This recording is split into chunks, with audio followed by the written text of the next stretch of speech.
I think world building is still brainstorming adjacent because, and I'm sure both of you have had this experience where you're not thinking you're brainstorming, you're thinking you're world building.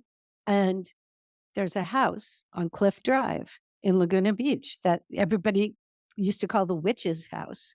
And I'm walking by, I look at the house and I'm like, oh, yeah, that's the house. And then my creativity, the boys in the basement are going, well, I have girls in the basement. The girls in the basement are going crazy. It's like, oh, yeah. And this creaky thing could happen here because the door might make, and what about that fig tree? And that fig tree could play this part in my story and it'll actually give me plot ideas. And so those kinds of things I have one book or two books set in San Juan Capistrano, which is the oldest continuously residential lived in, I don't know what the wording is, city in Southern California. And I used to go down to a coffee shop down there in the old section and write, and just the smells and the train going by and all that gave me ideas. So world building can also be plot informing.